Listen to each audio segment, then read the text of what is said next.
माझं नाव आशुतोष रवींद्र कटारे. बरं, काय प्रकार घडला?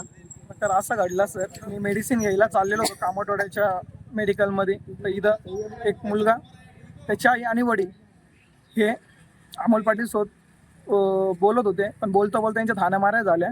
कारण की अमोल पाटील दुपारी त्या पोराला मारलेलं होतं. तो पोरगा कोण आहे काय मला माहीत नाही. मला वाटलं तिथं जाऊ आपण थोडंसं बघू काय प्रकार आहे. आणि यांनी माझ्यावर हात टाकला. माझ्या मिसेसच्या छातीत पोटात पोरांनी मागून येऊन फरच्या टाकल्या. ते तुम्ही बघू शकता. माझ्या पण पाठीला लागलेलं आहे. हे व्यक्ती दरवेळेस दर 2 महिन्याला दर 3 महिन्याला कामठवाड्यात अशी दहशत करता. राहिला प्रश्न, मला म्हणतो की मी विनोद मगरचा मुकेश सानेचा माणूस आहे भाऊ. मागच्या वर्षी म्हणे मी प्रसाद म्हणून त्याचा मर्डर केला म्हणे 500चा. मला फक्त लाईव्हला शिवाय दिल्या म्हणून आम्ही तिथं येऊन डायरेक्ट मारामारी केली. त्याच्या डोक्यात ब्लॉक टाकला.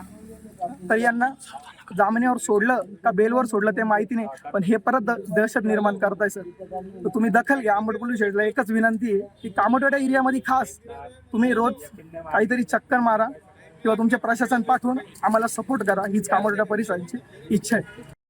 ताई एक मिनिट, ताई बोला. ताई काय घडलं ताई प्रकार? कोणी मारलं? कामठवाड्या गावात येत होतो. तिथं थोडी भांडणं चालू होते. तर माझी मिस्टरांनी वाचवायला गेली. तिथं अमोल नावाचं एका मुलाचं मला नाव माहिती, पण तिथे 4 ते 5 जण होते. त्या एका मुलाने माझ्या मिस्टरांना खूप मारलं. त्याच्यानंतर फरची घेतली मारायला. मी वाचवायला गेली तर त्यांनी माझ्यासोबत खूप अश्लील चाळे केले. मला पोटात माझी होडणी वगैरे खेचली आणि ते बोलता की आम्ही विनोद मगर त्यांनी शहाणेचे नाव घेतले. शहाणे कोण? मुकेश शहाणेचे नाव घेतले त्या मुलांनी. मग भाऊ तुम्ही जर तुमचे नाव घेऊन असे लोक वाईट प्रचार करताय, मग तुम्ही करता काय?